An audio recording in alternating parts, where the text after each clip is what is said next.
What's up, my friend? Life is very good. It is indeed. So one of the things that I realize is a lot of people talk about not having enough time. But really what I've noticed, it's not necessarily time that's the rate limiting factor. It's inspiration, passion, fire, energy that seems to be what's the greatest limitation. Do you seem to find the same, or do you think that it's actual hard time that you run into? Look, hard time is real, right? 24 hours in a day. I think it's real, but I think you're barking up the right tree, right? Which is, a lot of people ask me how much I sleep. And when I say 6 to 7 hours, a lot of them get confused. You know, they think that's too much. And I laugh because I always tell them it's not what I'm doing other than what I'm doing when I'm awake, right? It's what you do in those 18 hours, not what you do in your rest time. Yeah. And I think that for me, I'm going 24/7, 365 hard on that 18 hours. You know, there's no time to watch a funny video on YouTube or things of that nature. And yeah, I think it's around determination and passion and being excited. And I couldn't, you know, when I think back to being in school, how lazy I was, how much I sucked, it was because I didn't believe in it. And Right. so now I understand when people don't believe in their job or what their entrepreneurial venture is, it makes sense to me that they're not grinding. For me, it's a foregone conclusion. I found my zone and I'm going to go as hard as I can. So yeah, I think they're both right. You know, I think we all have relationships and you have families and there's all these things pulling at you. But I always tell people, like, I'm out of balance because if I wasn't, I would suffocate. Right? Like, right. I can't do the thing that you want me to do that's currently politically correct. I can't do 9 to 5. It's just not who I am. I'd be unhappy. And if I'm unhappy, then the whole thing's broken. Nobody's going to do well if I'm in a bad spot, right? Not my family, not my friends, not my employees, not the people that rely on me. So yeah, I can see where you're going with that. Yeah, I mean, when I'm on and fired up, my capacity seems exponentially greater than when it's when it's a force. When I'm dragging myself through and just doing it by some sense of having to do it rather than that kind of fire. Are there ways that you help people, you know, get fucking fired up for what they do? The only thing I think I do, and people, whether they watch my videos, I try to suffocate out bullshit and excuses, right? I feel like you've got to attack the well, not the sink. Mm-hmm. I don't want to give people a tactic. I don't want to give them a thought or a 5-step program or a hint. It's binary. Either you're in the right place or you're not. And so I think the thing that I'm trying to do is give people permission to do things that they want to be doing. And what I've come to realize through this journey, as I've started building an audience, is the permission is not worrying about what the inner circle thinks.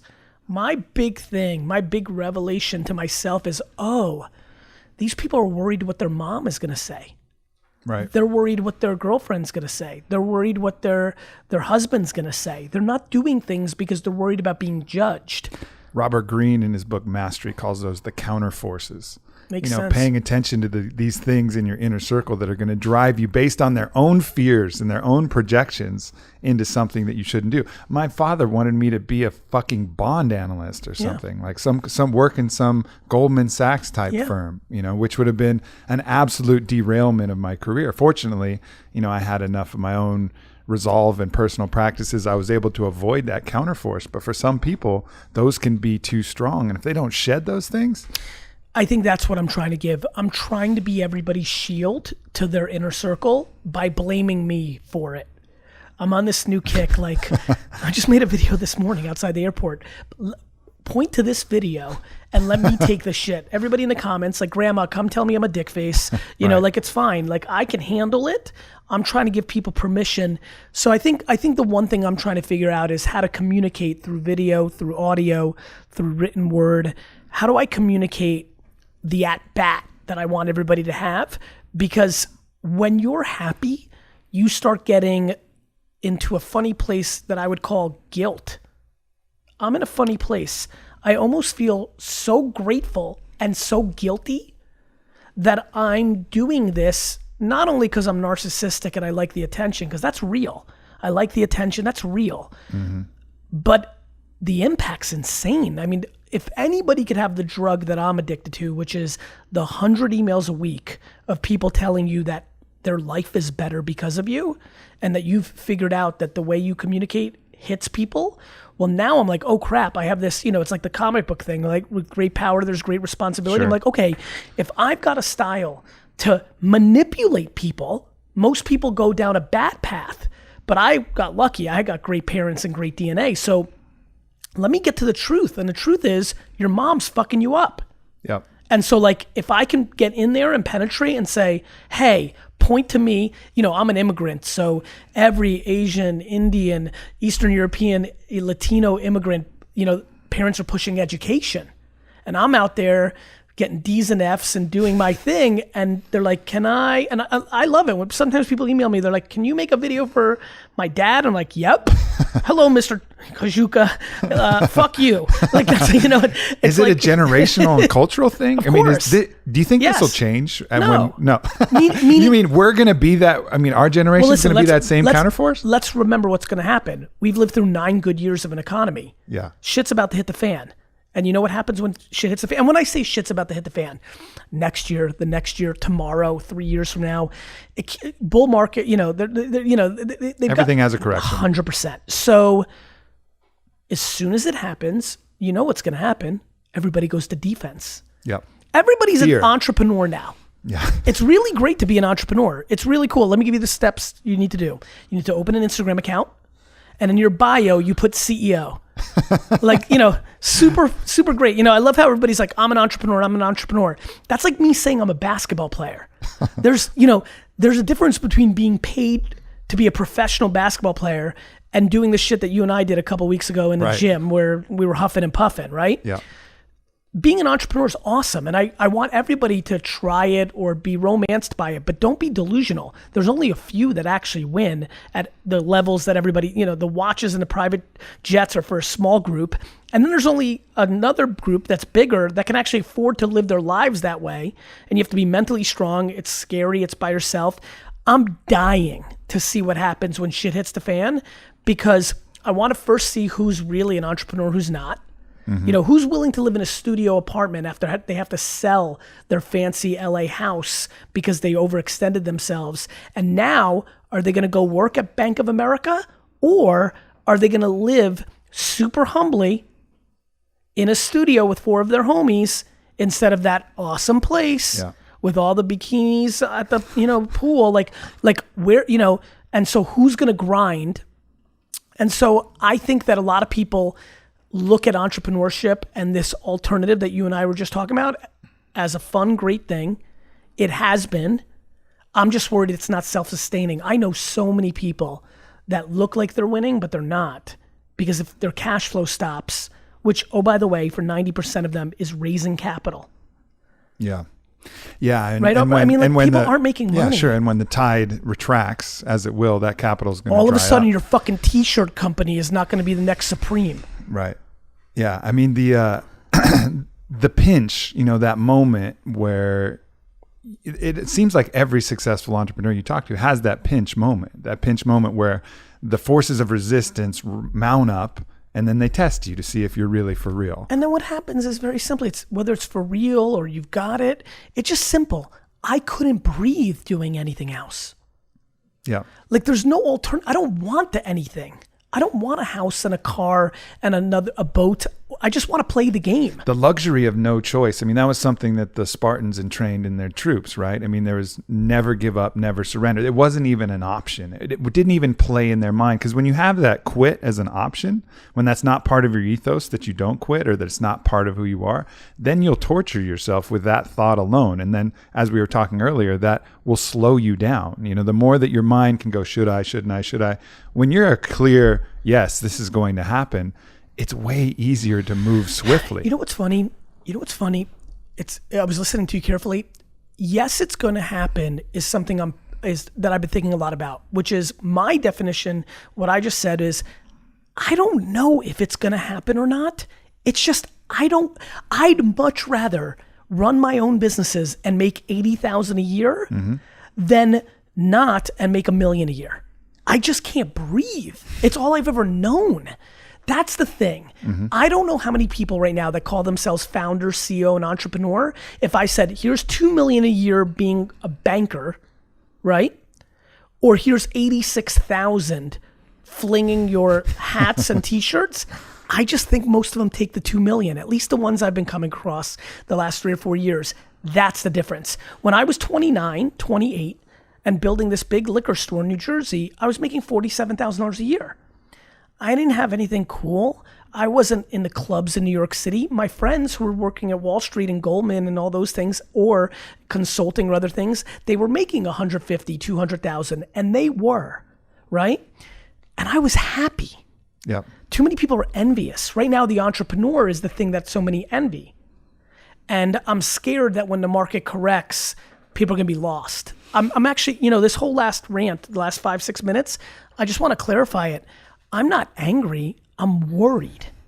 I'm worried because a lot of these kids I have heart for, and they they're not gonna be successful entrepreneurs. Well, there's a kind of factor that'll come into play. A lot of, if you look at evolutionary biologists, they'll talk about the genetic bottleneck theory. Like some macro event will happen, a volcano will go off, foliage will die, animal species will decrease, and then that winnows the human population down to the strongest, the savviest, the most creative, and then those people start collaborating, working together. In the case of evolutionary biology, they start breeding, and that advances the human race. In some respects, this tide, should it come, will actually focus the people who are really cut out for it and clear out the path. And then what's going to come next at the next boom is going to be another evolutionary 100%. advance. By the way, I'm pumped. Right. I'm worried because I have feelings for 26-year-old Charlie, who's a nice kid. I'm thrilled because the game is the game, the market is the market, and that's the way it should be. Mm-hmm. And then I'm selfishly thrilled because I've built 2 businesses during shit times, and I'm more comfortable being a wartime general than anything else. I want carnage. I want to be forced into restructuring my company. I want to be crafty and evolve through the minefields.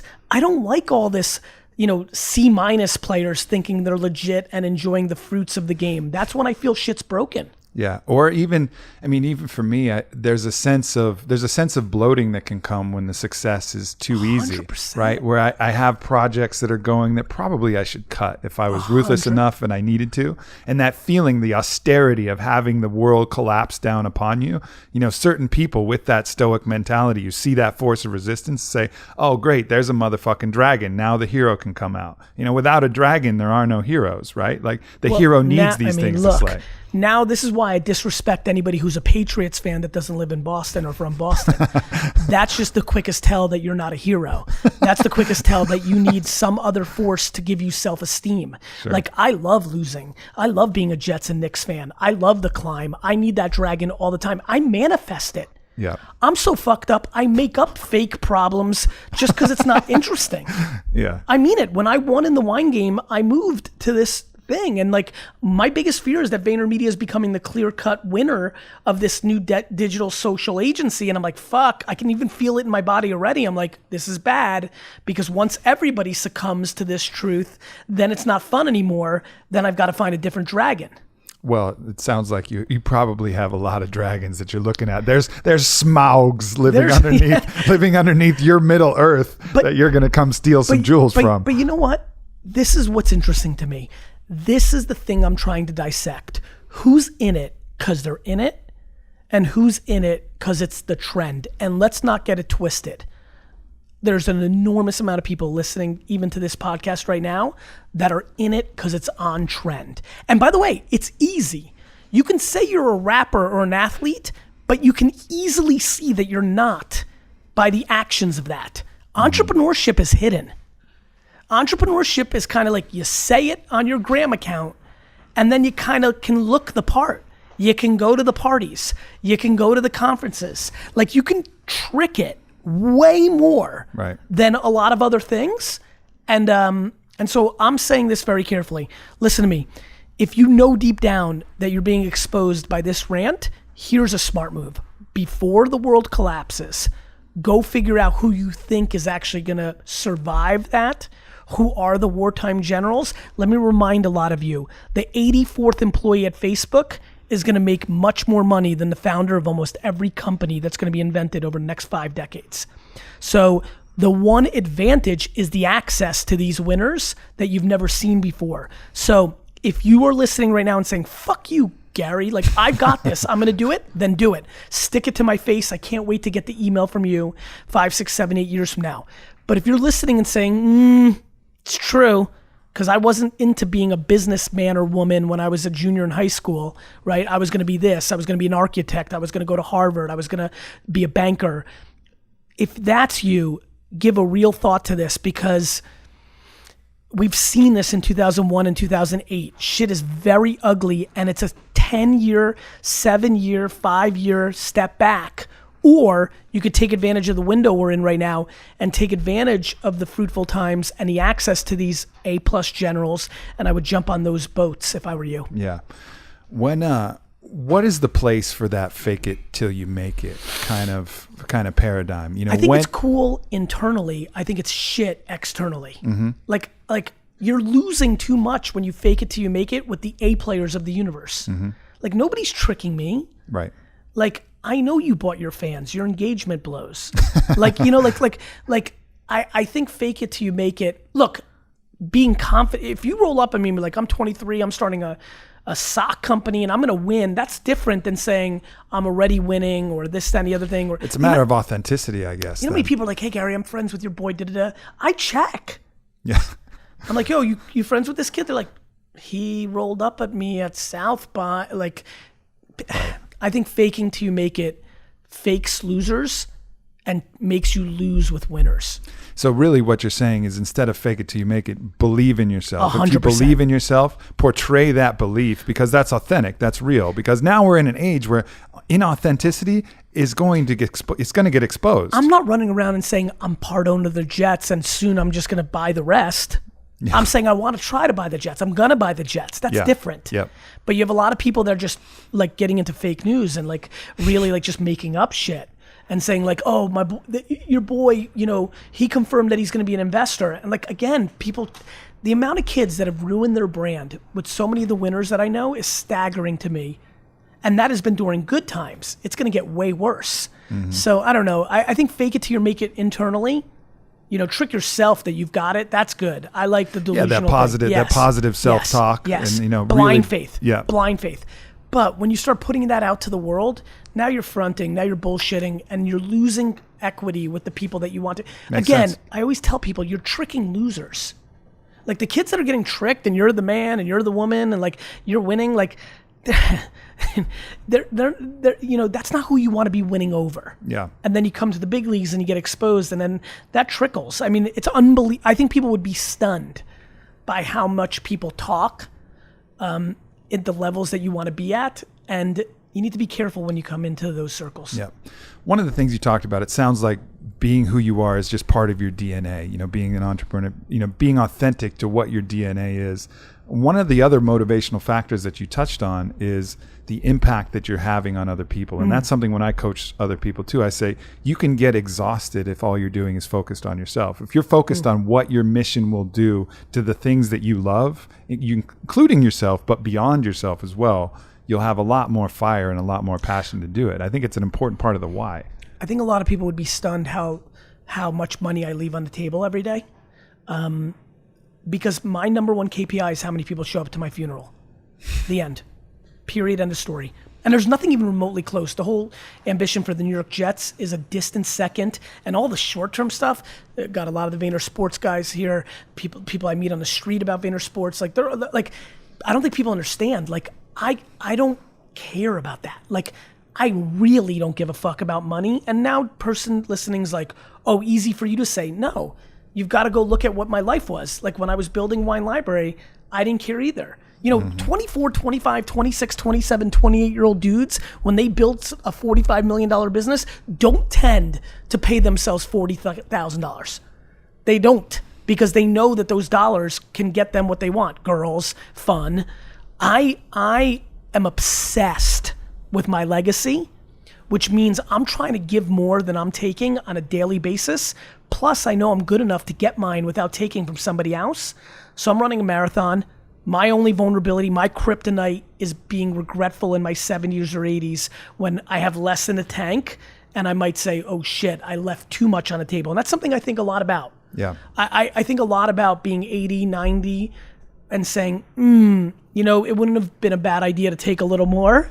But I'm hopeful that doesn't transpire, because I think so far I feel very confident that both are going to get theirs, right? Yeah. I'm going to get mine, and the people that interact with me are going to get theirs from me. And I think that has a lot to do with why I put out so much content. I think one of the things that has helped me a lot too is trusting the law of reciprocity, trusting that most people are going to have that innate, most of the people at least that you want to do business with and work with are going to have that innate sense of, if you give, they're going to feel compelled to give back. We had that conversation about an influencer meetup just now. It's a universal law that most people feel. And so if you abide by and believe in that law and treat people that way, give first and just trust. Let me give everybody who's listening right now the one little piece that makes that system work. And it's a rare trait. I don't know if you can develop it, but if you can, you should. Here's the big one. That's exactly right, my man. Comma, when somebody lets you down, you can't spend a second on it. If you're gonna give and you're gonna expect nothing in return, I've got big news for you. A lot of people are gonna give you nothing in return. You have to be mentally in a place. It's insane to me how little somebody lets me down. I helped somebody get into a deal. It was closed. I reopened the deal, got them in. They made millions of dollars on a $50,000 investment. A couple years later, my second book came out. And I said, yo, bro, can you buy a bunch? I'm just trying to sell as many as possible. Dude had nothing for me. I made millions of dollars.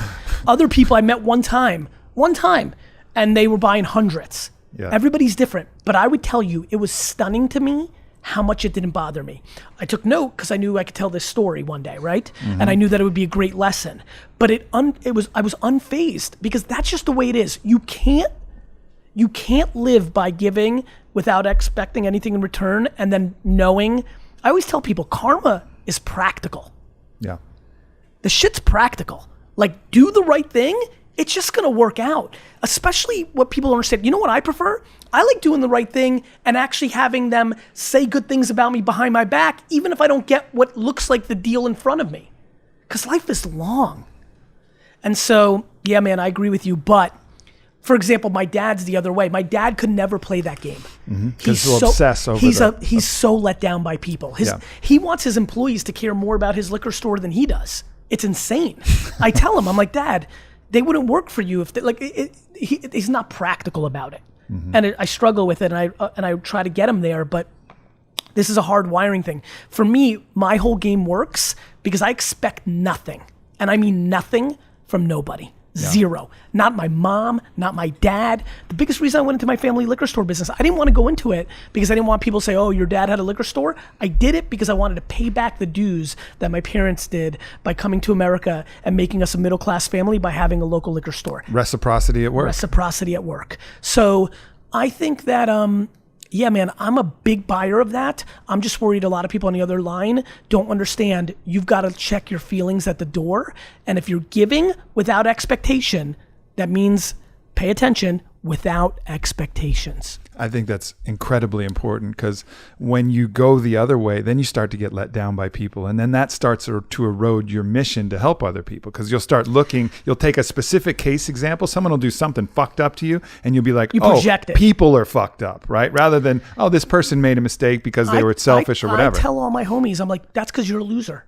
I tell them that. I go, you're a losing player. Yeah. If you need somebody else to do something for you to get yours, you're already broken.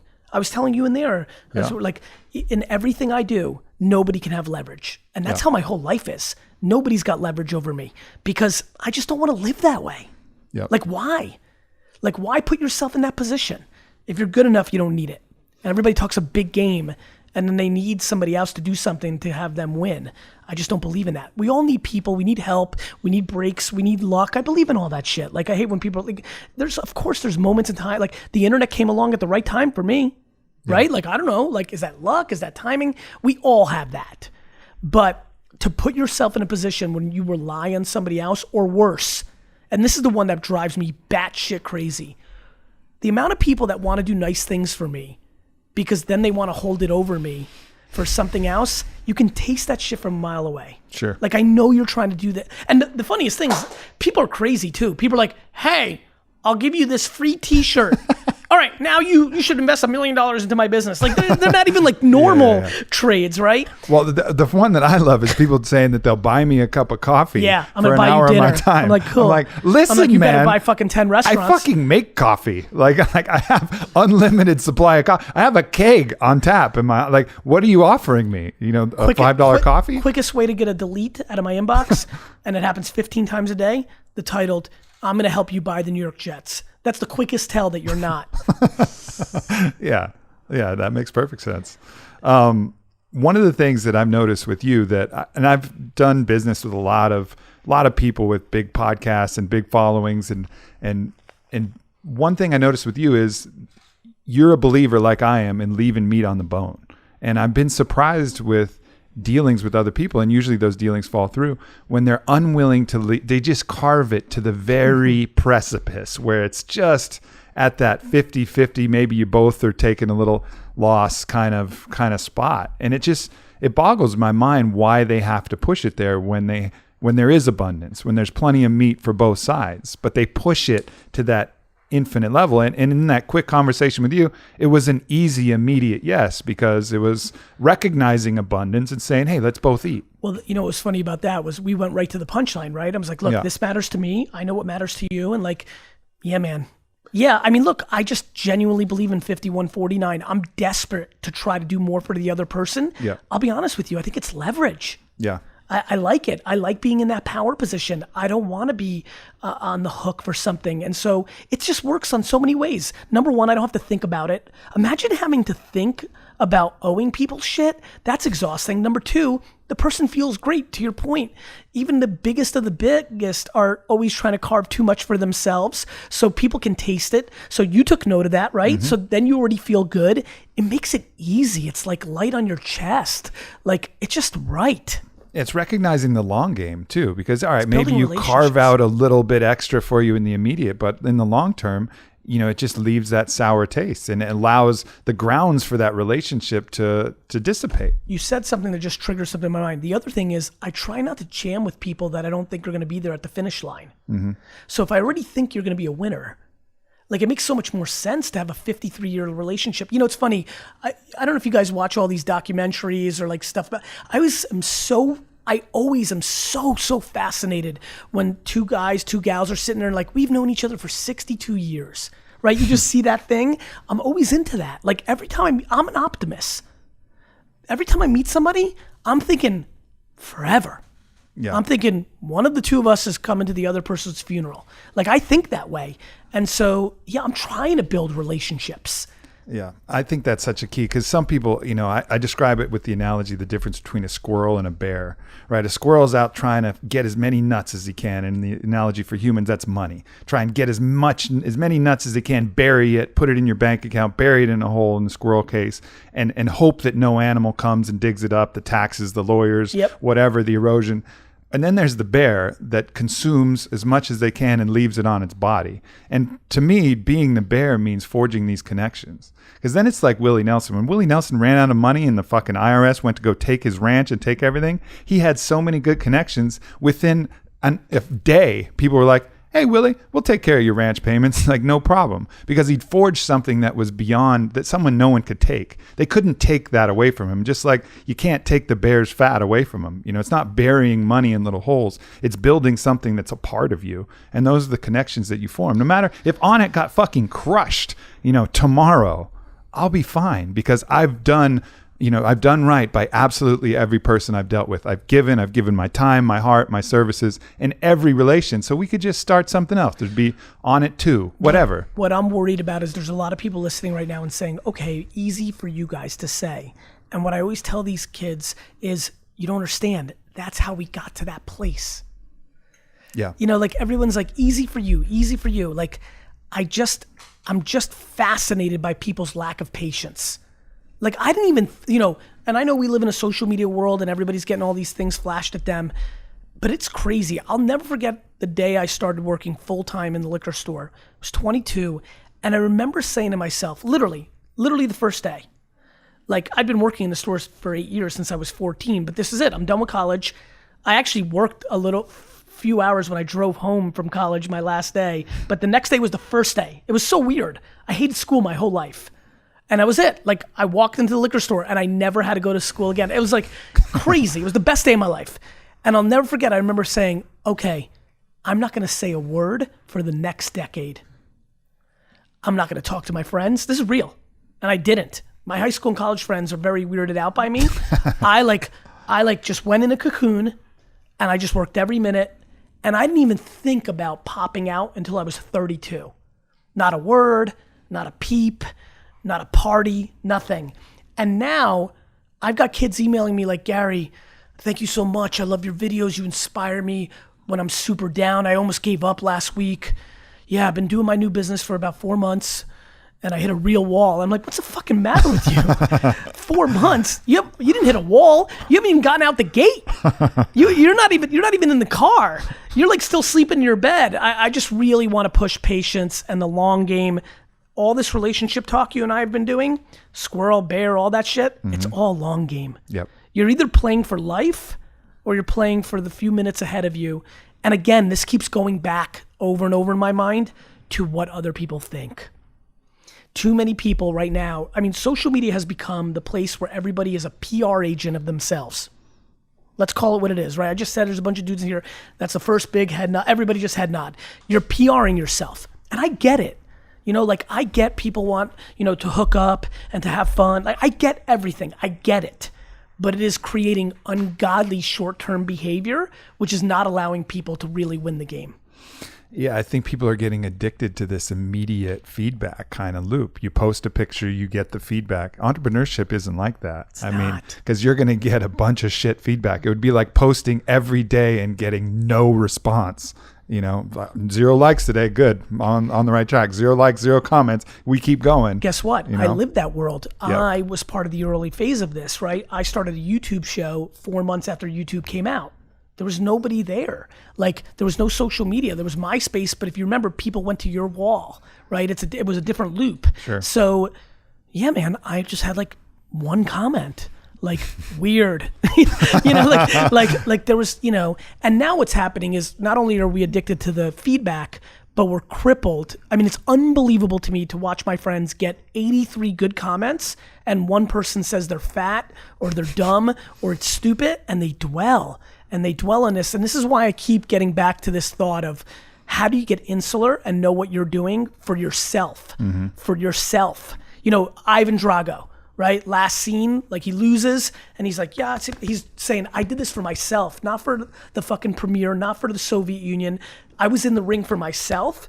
And it's a funny scene. I was born in Russia. I love the Rocky movies. I love America way more than the Soviet Union. So maybe it sticks with me, but there's something about that scene, right? Everybody knows Drago for the famous scene, like, I'll break you. For me, it was when he was in the ring and it's like, for myself. And that's how I feel. Like, I just don't give a fuck what anybody thinks. And I mean, not my kids, not my parents, not my wife. Now, I equally care so much of how they view me and what they think of me. It's pulling from opposite directions. But you gotta start with yourself, because when you're actually allowing other people to get in, you're vulnerable. I remember the first time I kind of burst onto the public scene, went on Rogan's podcast and had on it and started to attract some negative feedback. Yeah. And really in my life, I've lived a way where I got very little of that, and I was exposed to very little of that. And this kind of wash of it was very challenging for me. So I reached out to my homie Bodie Miller at the time, who helped me start on it. And he, for people who don't know, in the Torino Olympics, he was supposed to win. He was a cover boy on time. And he did what Bodie does. Bodie enjoys his life and he skis, right? But people took that as he wasn't taking it seriously. Sure. So they have some kind of rating system in sports agencies. And he actually had a lower rating than OJ after he fucking finished his trial, right? So like he was getting death threats. People really hated him. And I was like, man, how did you deal with it? He's like, listen, my whole life, the only thing I care about is my judgment of myself. Did I give it my best? Did I do what I know I can do? Because there's going to be people who compliment you when you don't deserve it, and there's going to be people who, tear you down when you don't deserve it. But if only you know really what you committed, and then judge yourself accordingly to that. let me get a little practical here, because I think you and I have similar vibes, and so that can get very heady, right? It's really up in the cloud. And by the way, that's the punchline. Like, this is a mental game. Like, there's just nothing else. But let me get real practical. Let me give you a couple things that I really want to leave people with, stuff that, you know, I've been putting out a lot of shit for the last 5 or 6 years, and I'm starting to see the themes of what's actually working. Here's a big one.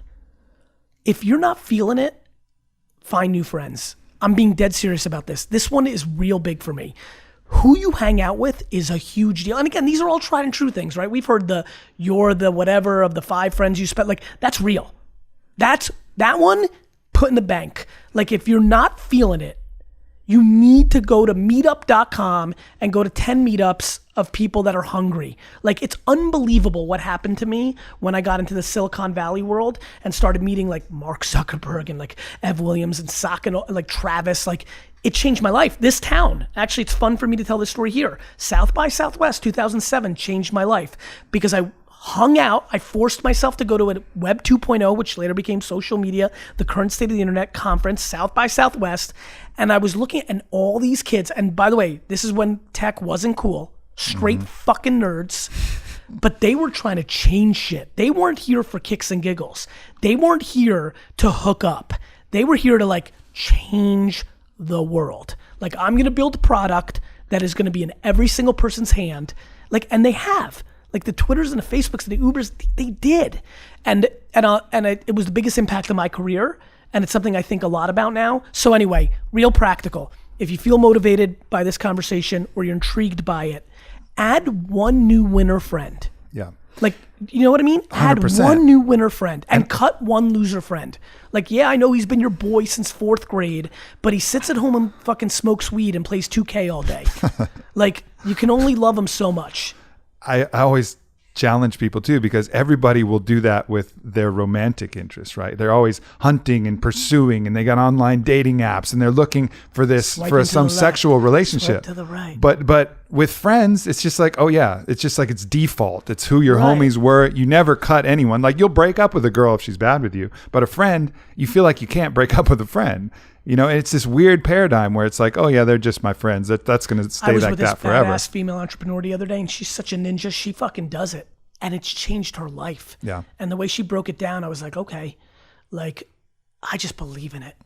I believe it. So anyway, there, you know, again, we're pontificating high level shit. Your brain might not be there. Here's something real. Go home. Cut your loser friend and go find a winner friend. Go somewhere, like go to meetup.com, go to a Facebook group, join some shit, DM the 800 people that you think make sure they're not bullshitting. They're like doing what you want, and just make one new friend. I see it, like D-Rock, like he's right. Like, it's unbelievable to watch my team. Like, they get faster, they get smarter, they get more confident, right? It's real, man. It's real. Confidence and like hunger gets passed on to each other. It's like team dynamics. It's why like a great player that sucks shit can fuck a team up. Like, go audit your circle, add one more winner, decrease one more loser. And you can still do it with love. You don't have to be rude to that person, but you just have to have the discretion. You have to be, you know, your own best coach. You know, you have to put yourself in positions to win, and just, you know, do it with love, but not do it for up. yourself. It's like, yo, I just can't come over 4 times a week. Yeah, totally. Like, I don't want to be on the 5th fucking softball team. Like, 4 softball teams is enough. Obligation in general fucks people up. You know, you feel obligated. I had a friend, very, very social friend. And he's like, every weekend was a different birthday, and it was exhausting. I'm like, listen, man, how many friends you got? Oh, about 100. All right, you realize that means there's going to be 2 fucking birthdays a week on average. And he's like, oh, I never thought about it that way. I was like, yeah, you can't do it. It's unsustainable. Like, you have to have discretion in all aspects. By the way, let's get to the punchline. Or good. Like, that's your life. Yeah, or be the birthday guy. Or be that guy. Yeah. Just don't complain. My big thing, I think about this in both ways. You want more money and more stuff? Work more. Like work more. But like, then I have the flip. I have all these friends. They're like doing great, crushing millions of dollars, tens of millions of dollars. And they'll sit there and they'll be like, oh man, like, I wish I had more time for my kids. I'm like, you have $38 million in cash in your bank. I'm like, don't fucking PR me. Go and fucking spend time with your kids. Yeah.